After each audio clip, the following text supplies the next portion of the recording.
Idealvoyance.fr, coaching de vie spirituelle par téléphone, chat et email présente. Sud Radio, à votre écoute, 16h-17h, Alexandre Delevanne.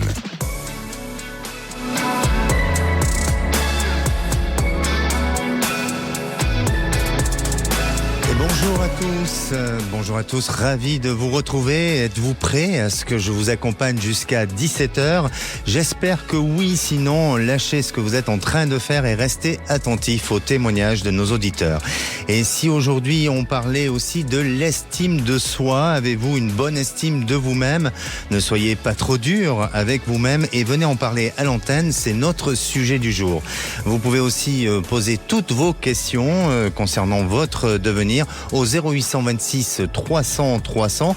Vous pouvez nous suivre en direct live depuis notre site internet sudradio.fr et aussi depuis YouTube. À la réalisation de l'émission, c'est Maxime et Marie et au standard, Aude et Zach.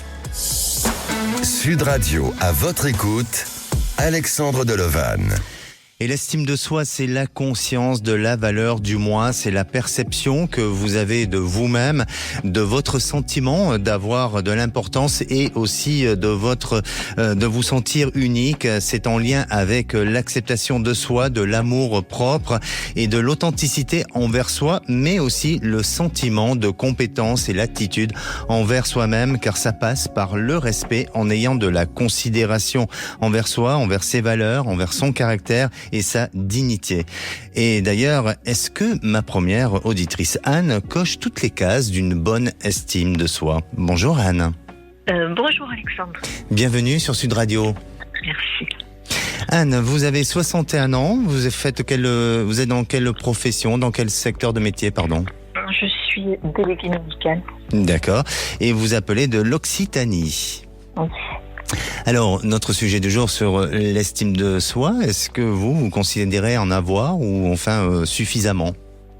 Oui, je pense que j'ai pas trop de soucis avec l'estime de moi. Si ce n'est qu'elle a pu être mise à mal parfois par des revers un peu dans certaines expériences pas très agréables sur le plan sentimental. Parfois, ça ne fait pas du bien à l'estime de soi, parfois. Mais globalement, j'ai un bon socle, on va dire. D'accord. C'est vrai que l'estime de soi va varier en fonction du regard et des jugements des autres et aussi en fonction de l'importance que l'on donne au domaine dans lequel nous allons nous comparer et surtout être attentif au regard de l'autre, au regard aussi de notre niveau, de notre statut social, familial et bien d'autres. Et c'est à partir de là où justement on arrive à contrôler, à modérer son estime de soi, non? Oui, tout à fait. Puis moi, j'ai toujours réussi à créer un bon entourage au niveau amical aussi. Donc, ce sont des bonnes bases aussi pour se sentir bien et sentir qu'on est aimé, on a une valeur. D'accord. Alors, pour vous, Anne, vous êtes dans une recherche sentimentale. Vous avez, je ne veux pas dire cumulé parce que c'est peut-être exagéré comme terme, mais vous avez eu des histoires auparavant et jusqu'à présent, ça vous est difficile de construire une relation aujourd'hui, une stabilité. Racontez-nous un petit peu votre parcours et quel est votre questionnement aujourd'hui. Non, mais pendant des années, j'ai eu de beaux parcours de vie sentimentaux, j'ai eu des belles histoires d'amour, dont la dernière a duré une vingtaine d'années avec le père de ma fille. D'accord. Mais là, je l'ai quitté depuis 9 ans. Oui. Et c'est là où j'ai eu un peu plus de revers ensuite, avec des hommes qui pouvaient être volage ou des choses comme ça, que je n'avais pas éprouvé, cette expérience, je n'avais pas éprouvé avant. Et maintenant, c'est un petit peu le désert. Là. C'est vrai que comme je fais juste le lien avec l'estime de soi, c'est vrai aussi que comme j'ai de la considération pour moi-même et du respect pour moi-même, je n'étais pas prête à accepter ce type de situation. Donc c'est pour ça que j'ai mis un terme. Et que ça m'amène aussi à être peut-être plus exigeante dans le sens où je n'ai pas envie d'accepter n'importe quoi ou d'avoir quelqu'un pour avoir quelqu'un, juste pour ne pas être seule. D'accord. J'aspire à une qualité de relation. Est-ce que vous avez le sentiment d'être un petit peu trop sévère avec vous-même ou d'avoir des jugements un peu trop radicaux et qui ne vous donnent pas cette possibilité à connaître plus l'autre ou à essayer de tenter plus? Peut-être. Peut-être. Et de toutes ces expériences que vous avez vécues depuis ces dernières années, est-ce que vous avez l'impression que peut-être il y en a une qui aurait pu se faire, et bon, voilà, il y a parfois des rendez-vous manqués comme ça, et bon, on va pas revenir sur du passé ou sur des regrets, mais est-ce que vous avez ce sentiment que peut-être que par mauvais choix ou peut-être par une décision un peu trop rapide, eh bien, ça vous a fait manquer la possibilité de rencontrer quelqu'un ou de vivre? C'était quelque chose qui était très fort au niveau complicité, au niveau alchimie. Mais après, j'ai mis un terme parce que c'est quelqu'un qui était un malade de la séduction, qui avait toujours besoin d'aller séduire ailleurs. Et ça, je pense que c'était vraiment rédhibitoire et je regrette pas d'avoir mis un terme parce que c'est pas possible pour moi d'avoir quelqu'un qui a plusieurs personnes en même temps. D'accord. Alors, c'est vrai aussi que dans une rencontre, lorsqu'on fait une rencontre, il y a l'aspect intellectuel et il y a l'aspect physique. Est-ce que justement, vous, c'est bien équilibré entre le côté physique et intellectuel? Est-ce que vous n'êtes pas trop sur le côté physique et peut-être pas assez sur le côté intellectuel ou vice-versa? Ou est-ce que ça vient pas de là pour vous? J'ai une petite difficulté en effet à trouver quelqu'un qui m'attire. Pas que je cherche un mannequin ou une superstar, mais c'est vrai que je dois avoir des exigences physiques, surtout dans la mesure où dans les 50-60 ans, c'est plus difficile de trouver quelqu'un à 13 ans aussi. Et j'ai toujours été assez difficile, donc peut-être que je suis trop exigeante, mais en même temps, je peux pas non plus vous dire, je vais me forcer à désirer quelqu'un si je le désire pas. Bien sûr. Alors, bien sûr, la question, je pense que vous allez me demander si vous allez rencontrer quelqu'un, c'est bien ça? Voilà, et ce que j'aurais voulu savoir, c'est si vous arrivez à ressentir, d'abord si je peux rencontrer quelqu'un, et si, dans quelles circonstances ça pourrait être, par quel biais ou par quel contexte. Oui. Alors, pour moi, oui, vous allez rencontrer quelqu'un, et de ce que je ressens pour vous, Anne, c'est que, comme vous l'avez dit, vous avez quand même vécu une longue vie sentimentale où vous êtes réalisé d'un point de vue familial, puisque vous avez eu un enfant, vous avez eu 20 ans de vie commune, et donc on peut dire que l'amour, vous l'avez un petit peu rencontré. Alors après, il y a des niveaux d'amour et aussi de sentiments à faire évoluer, mais vous avez pas passé une vie sans histoire affective et sentimentale. Et aujourd'hui, de par votre expérience, de par aussi l'âge, de par plein de choses, eh bien, effectivement, ces exigences sont là et se font ressentir forcément sur votre choix et sur votre possibilité de réalisation. Mais je crois tout simplement, c'est que ne vous formalisez pas ou n'ayez aucune crainte sur l'avenir sentimental.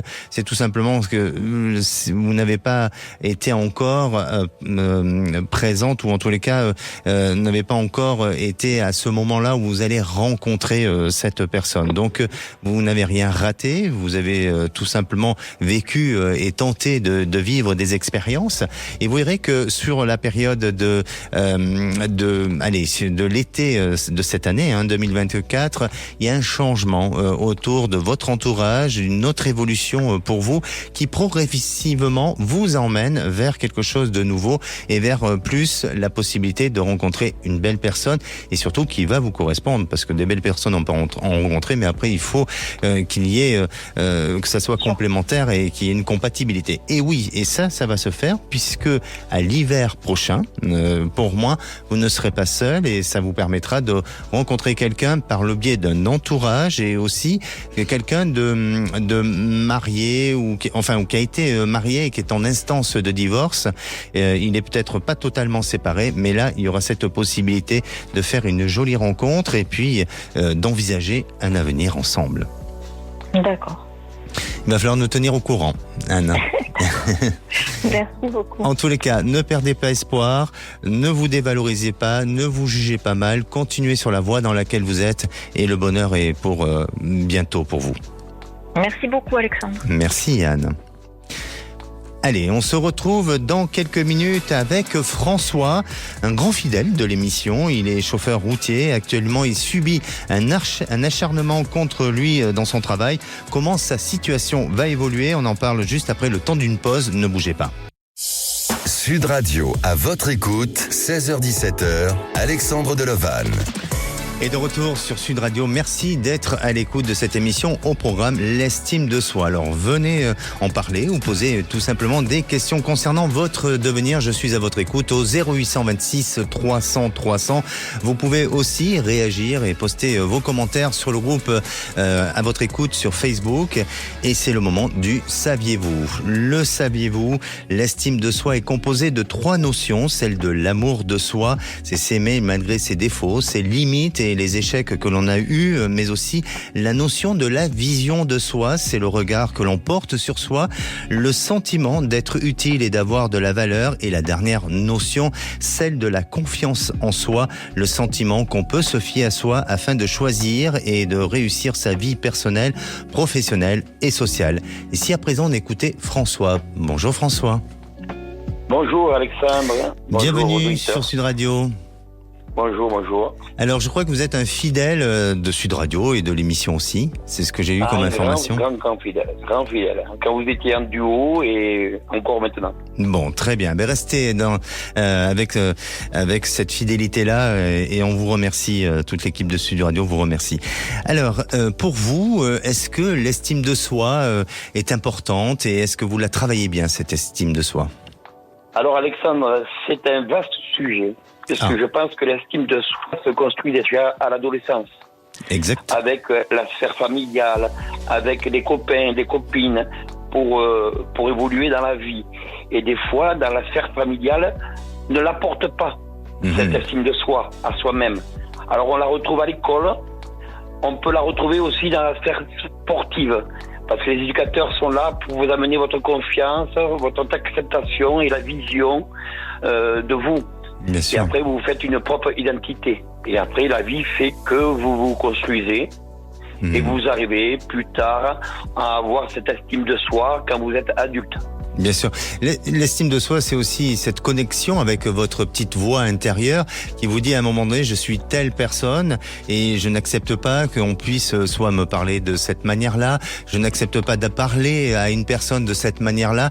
Et c'est toutes les valeurs aussi qu'on nous a inculquées et qui nous permettent à un moment donné de se respecter, de faire respecter aussi les autres. C'est tout ça, l'estime de soi. Et puis, c'est aussi au travers des autres d'avoir la reconnaissance de ses propres forces, de ses propres faiblesses et permettre de les enrichir, bien entendu, et d'avoir un entourage qui puisse accepter tout ça. C'est aussi ça, l'estime de soi, non? Tout à fait, Alexandre. Il y a la confiance et surtout l'amour. Et donc, dans la confiance de soi-même, quand on aborde quelqu'un, un rendez-vous ou autre, et puis l'amour de soi pour savoir aimer l'autre aussi. Exactement. Si on s'aime, on peut aimer l'autre. Après, si je peux rajouter quelque chose, l'estime de soi est fragile. C'est pas un acquis. Oui. Parce qu'on peut tomber sur des gens toxiques, malveillants, dans la sphère familiale, professionnelle ou amicale. Bien sûr. Qui peuvent vous l'enlever, carrément. Exactement. Et là, on tombe dans la spirale infernale de la dépression, du burn-out, et voilà. Exactement, parce qu'une mauvaise estime de soi gérée et travaillée, effectivement, ça, comme vous dites, ça amène à de l'anxiété, à de la névrose, à peut-être de la dépression. Et puis, une estime de soi trop aussi développée, eh bien, ça donne parfois un état un peu hautain vis-à-vis des autres, ou un peu d'égo, ou vous voyez, comme si on se prenait un peu, où on était un peu suffisant, quand c'est mal travaillé, que c'est trop exagéré. François, oui. Vous avez apparemment, vous essayez de travailler sur votre estime de soi et vous avez un problème justement qui touche votre estime de vous-même. C'est concernant votre travail ou aujourd'hui vous êtes dans un travail qui ne vous convient pas parce que vous estimez qu'il y a un acharnement sur vous. Racontez-nous un petit peu. Disons que ça fait 35 ans que je roule. Je donne de moi. Puisque faut savoir que les auditeurs comprennent quand même qu'un chauffeur routier c'est 200 heures par mois de moyenne et qu'il donne beaucoup à la société et pas beaucoup pour sa famille puisqu'elle reste de côté et donc vous donnez beaucoup de vous-même. Et dans l'entreprise où je suis, on n'a pas cette reconnaissance. Et en ce moment, cette entreprise est un peu malveillante envers moi.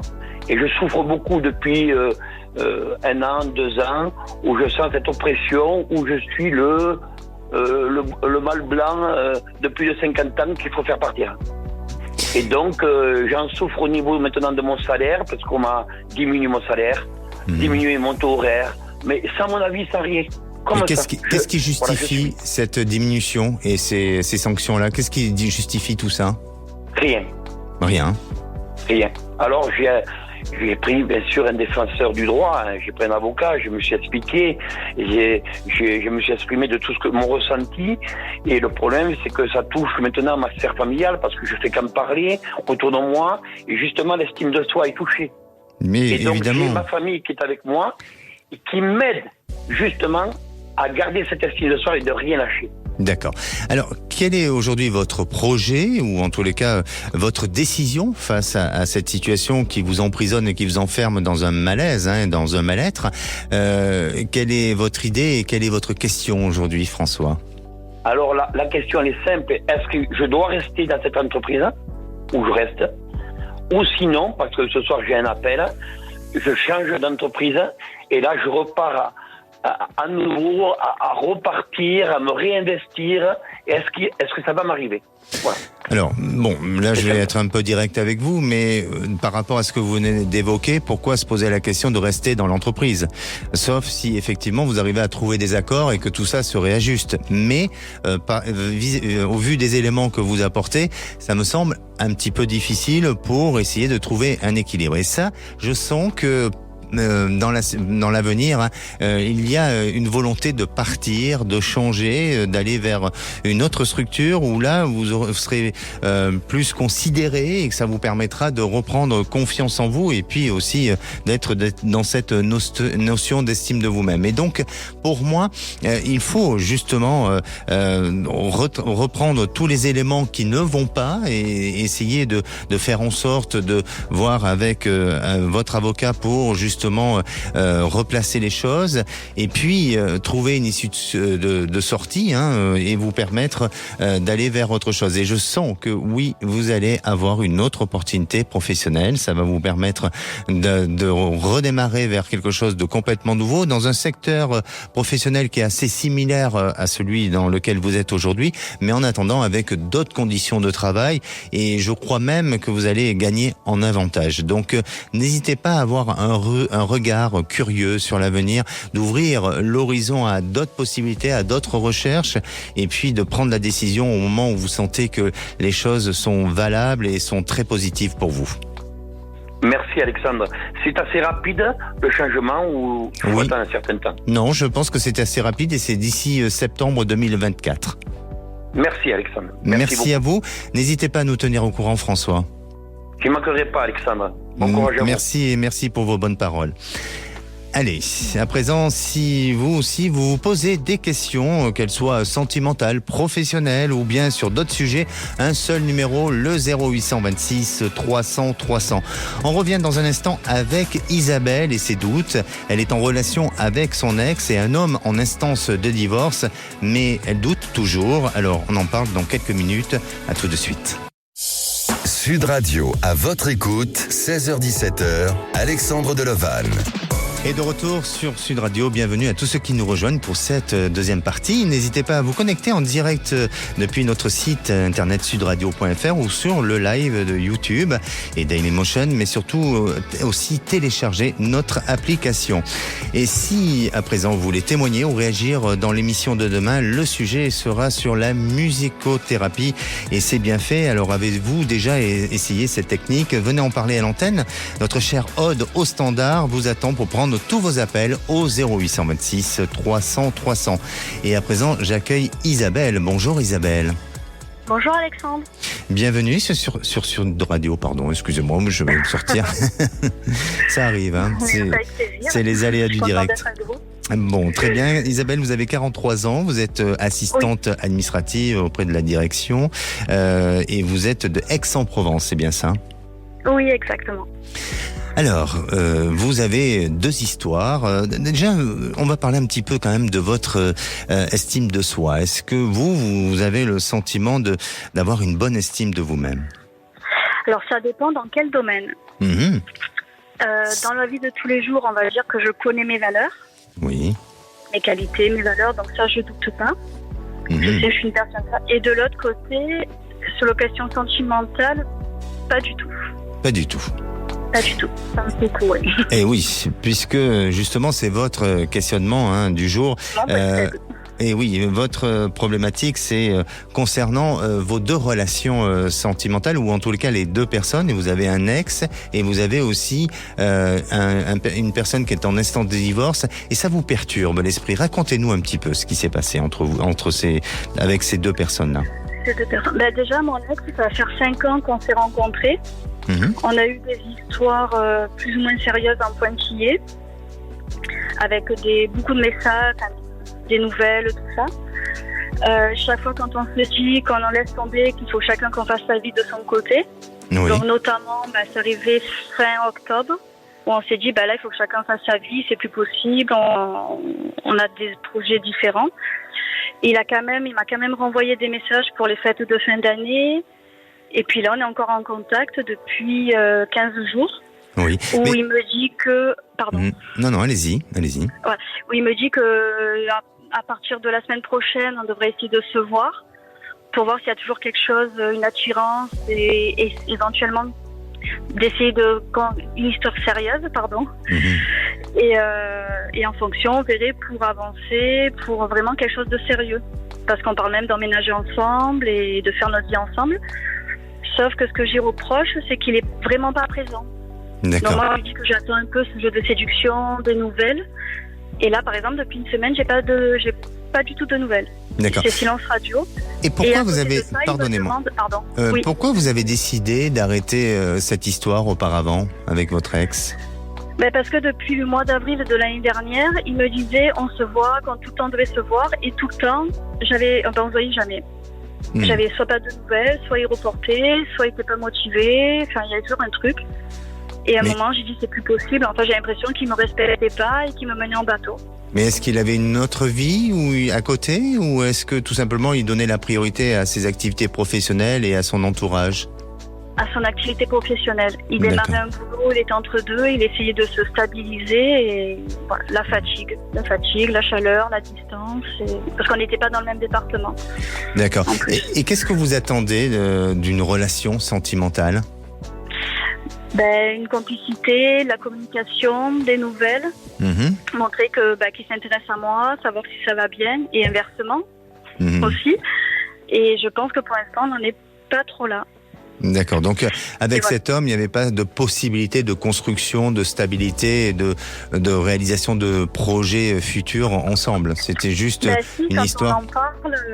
Quand on en parle, c'est ce qu'il veut, mais jamais il franchit le pas. Oui, il n'y avait jamais rien qui se concrétisait. C'est ça. Une fois, on est resté 6 mois ensemble il y a 2 ans et demi. Et depuis, c'est que des nouvelles et des projets, mais il n'y a rien de concret. D'accord. Alors là, il vous a recontacté, vous êtes revus ? Oui. On ne s'est pas revus, justement. On est censé se revoir d'ici la fin du mois. Mais est-ce que ça va se faire ou pas ? Est-ce que c'est lui ? Est-ce que c'est pas lui ? Est-ce que c'est une perte de temps ? Est-ce que je dois y faire confiance ou je sais pas ? C'est lui qui vous a bien contacté, c'est ça ? Oui, pour les fêtes de fin d'année. D'accord. Et avec une intention vous avez senti que c'était une intention de vous reconquérir, ou tout simplement d'entretenir un lien, ou tout simplement juste quelque chose d'éphémère entre vous deux ? Alors quand c'était pour la fin d'année, c'est juste pour entretenir le lien. Et quand la dernière fois, je l'ai relancé en disant quand est-ce que tu viens et qu'on construit quelque chose ? Il m'a dit si seulement. Et quand je crise un peu, que je mets un peu le haut là, il me dit mais c'est dommage, parce qu'il y a du potentiel, on peut vivre une belle histoire. Ça serait dommage d'arrêter maintenant. D'accord. De couper les ponts maintenant.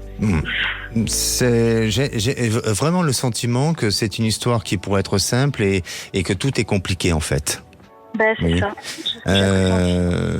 Et l'autre personne qui est en instance de divorce ? Oui, alors cette personne s'est rencontrée en fin d'année. Oui. Où on a eu une petite histoire qui a duré 2 semaines. Et en fait, il a stoppé la relation parce que, vu qu'il était en pleine instance de divorce, avec des problèmes de garde de sa fille, il s'est senti pas prêt à rentrer dans une autre histoire. Oui. Alors il m'a dit je pensais l'être et je le suis pas. Et effectivement, il m'a contacté dimanche et lundi et il m'avait proposé de se voir dimanche.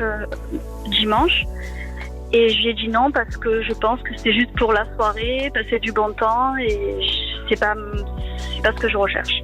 D'accord. Alors... Et quand j'ai redemandé, il m'a dit qu'il était pas prêt, effectivement, qu'il voulait pas me mentir et qu'il voulait être honnête. D'accord. Alors là, je ressens quelque chose de beaucoup plus honnête et de beaucoup plus intègre. Hein. C'est-à-dire que il a tenté, il a essayé, et puis après, peut-être des prises de conscience. Et puis il faut que le temps se fasse pour lui et de son évolution. Et il vous a senti peut-être inconsciemment, mais il vous a senti être en demande et être vous prête à une véritable histoire. Et ça lui a fait peur, non pas parce que vous lui faites peur, mais tout simplement parce qu'il n'a pas encore eu ce temps de digérer son passé, de prendre du recul pour pouvoir s'engager véritablement dans une nouvelle histoire. Et pour moi, ça semble être assez honnête, assez sincère. Donc, je crois que après, c'est lui qui doit décider et faire son choix, et non pas de vouloir ou d'accepter de démarrer quelque chose pour après vous amener dans une fragilité psychologique et aussi dans une souffrance sentimentale. Donc, à ce niveau-là, on dirait que sa prise de décision me semble assez intègre et assez honnête avec le personnage. Et donc une troisième personne, peut-être ? Non ? Non, après, c'est juste savoir si c'est l'un des deux ou pas, et si c'est quelqu'un d'autre, ou comment, quand. Voilà, c'est un peu l'interrogation.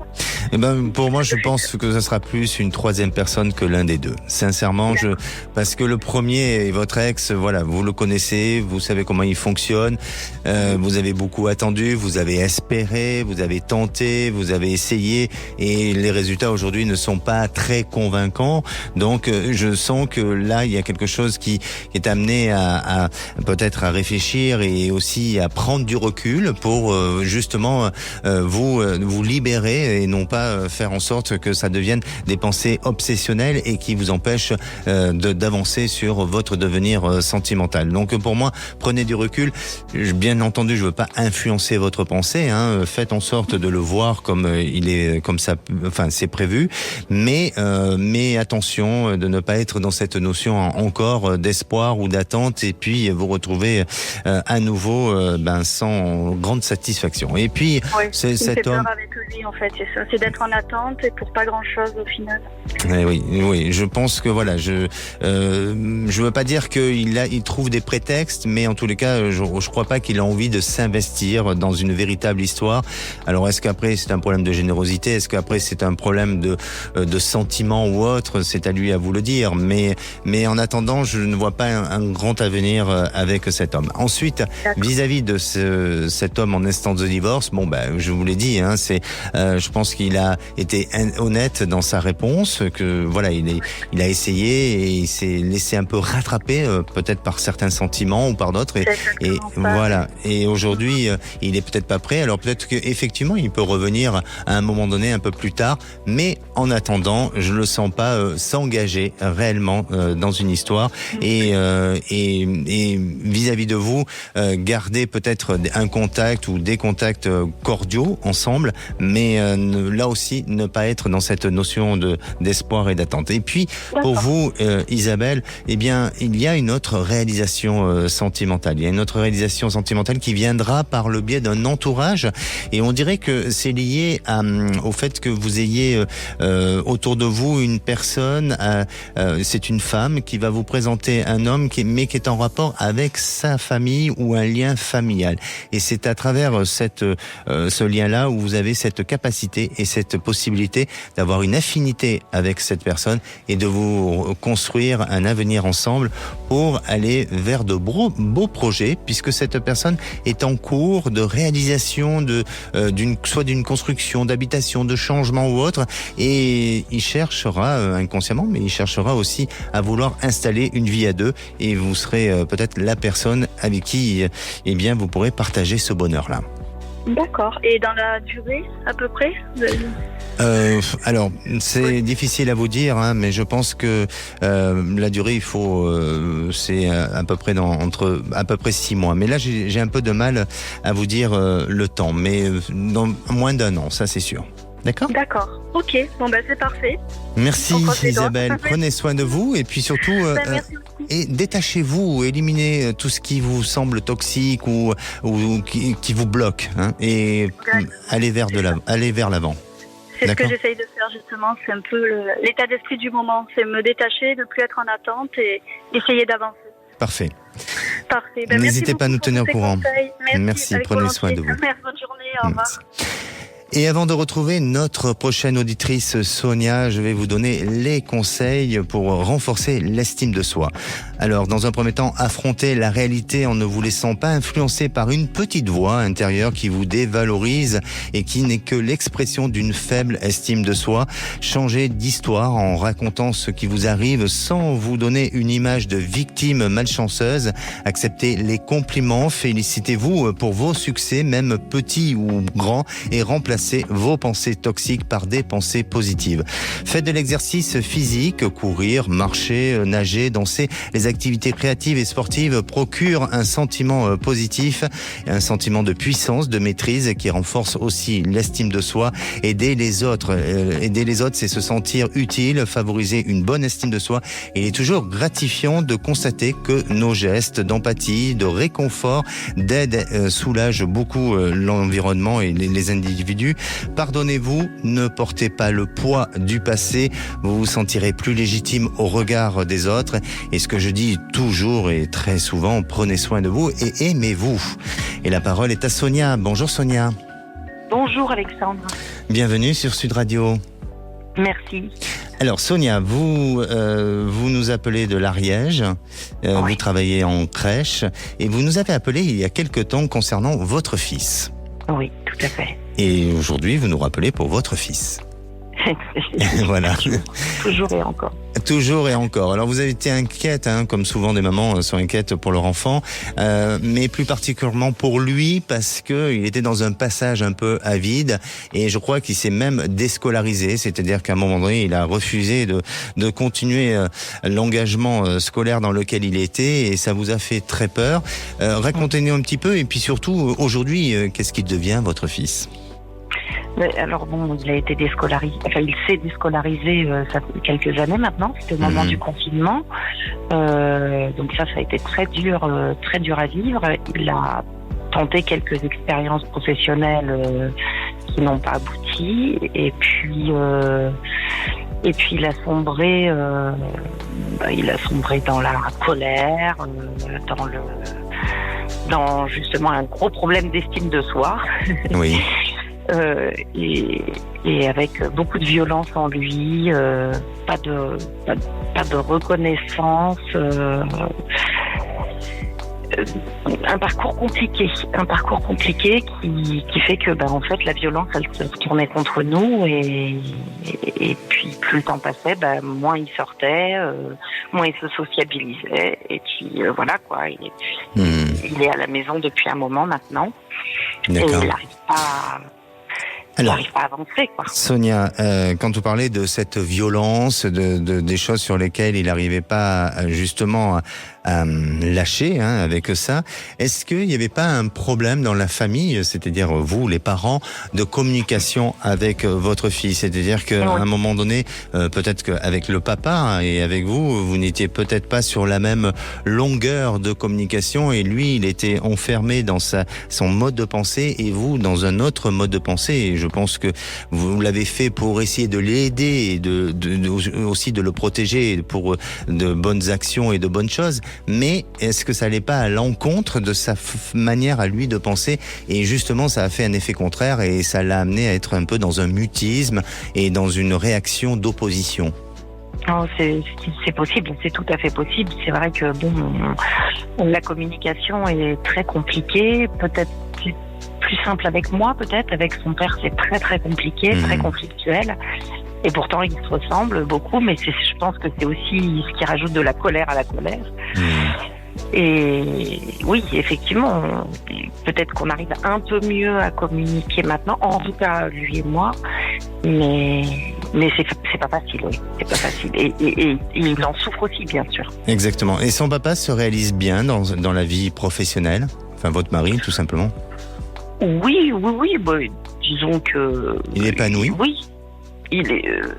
écoutez, épanoui, je saurais pas dire s'il est extrêmement épanoui. On va dire que peut-être qu'il préférerait une vie différente, mais en même temps, on va dire que lui aussi a beaucoup de colère.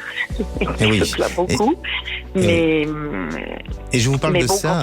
Oui, je vous parle de oui. ça, peut-être, excusez-moi de vous couper, mais je vous parle de ça parce que peut-être que inconsciemment, votre fils a ressenti que la vie dans laquelle il est son père, c'est-à-dire votre mari, eh bien, ça ne colle pas avec ses centres d'intérêt, ses attentions, et donc on ne peut pas le formuler parce que votre mari l'exprime pas, mais peut-être que votre fils a ressenti cette pression-là et lui le communique autrement, et c'est pour ça qu'il s'est aussi un peu opposé à tout ce qui est en rapport à l'école, aux études, parce que les études aussi nous formatent pour devenir quelqu'un dans l'avenir, et je le sens un peu comme ça. C'est pour ça que je pense qu'il y a peut-être un travail à faire du côté de votre mari pour qu'il se sente mieux et épanoui. Ça veut pas dire qu'il doit changer de travail, mais qu'il se sente mieux, que ça reflète plus positivement dans le foyer, dans la famille, et que ça recrée un lien avec votre fils. Mais votre fils a besoin de s'émanciper. Votre fils a besoin de partir.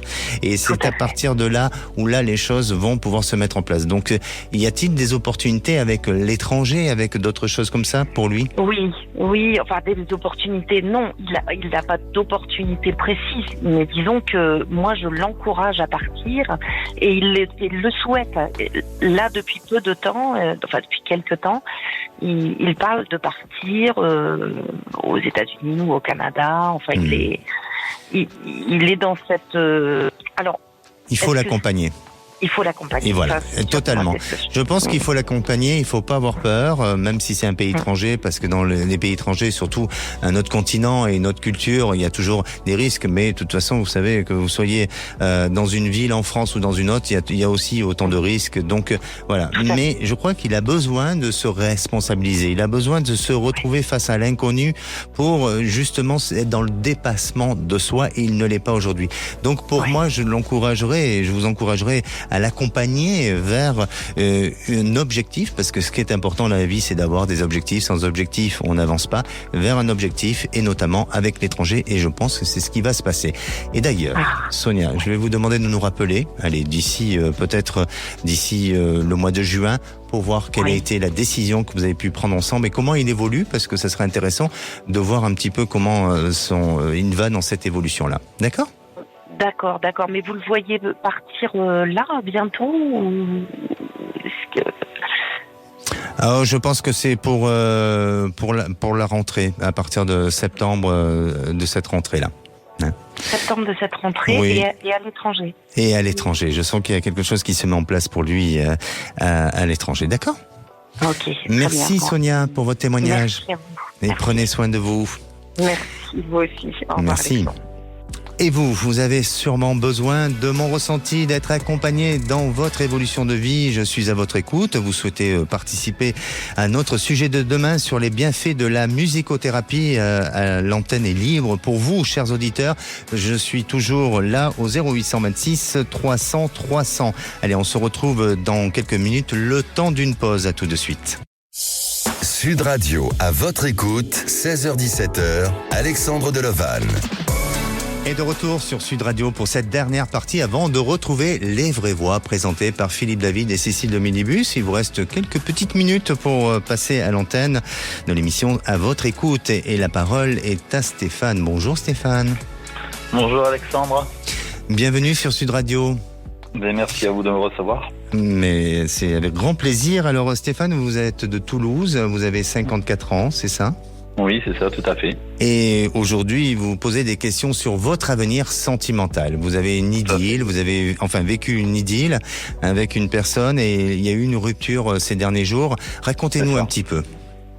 En fait, ça fait plusieurs années que je suis avec cette personne, enfin que j'étais avec cette personne, et puis dernièrement, là, elle a changé, elle est devenue un peu, on va dire, cassatrice, c'est-à-dire qu'elle me faisait beaucoup de reproches, elle était pas comme ci, elle était pas comme ça. Et qu'est-ce qu'elle vous disait comme reproche, t'es pas comme ci, comme ça? Tu sors pas de ta zone de confort, tu t'intéresses à rien, etc. C'est vrai? Moi, je suis quelqu'un de très peureux, donc par exemple, quand il y a des choses que je maîtrise pas, c'est vrai que j'ai tendance à réfléchir avant d'agir, on va dire. Et elle m'a dit, ouais, mais arrête, fonce, fais-toi confiance, etc. Mm-hmm. Et bon, c'était ça. Ou alors, par exemple, tu t'intéresses pas à la littérature alors que tu pourrais le faire, etc. Enfin, beaucoup de choses comme ça, quoi. Mm-hmm. Alors, bon, on parle aujourd'hui de l'estime de soi. Est-ce que vous avez le sentiment que justement, elle remettait en question un peu cette estime de soi vis-à-vis de vous-même et vis-à-vis de la sienne, de confiance aussi en soi? Est-ce que, d'après vous, à chaque fois, elle vous amenait à une réflexion sur ce sujet-là?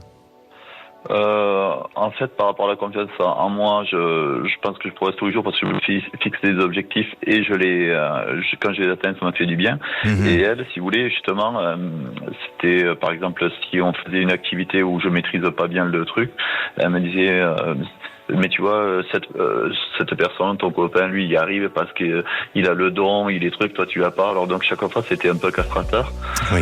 Et oui, concrètement, c'était ça. Déjà que j'ai pas trop de confiance en moi, ça m'aidait pas. Vous l'avez senti jusqu'à présent être un peu dans un jugement, c'est ça, vis-à-vis de vous? C'est ça. Oui.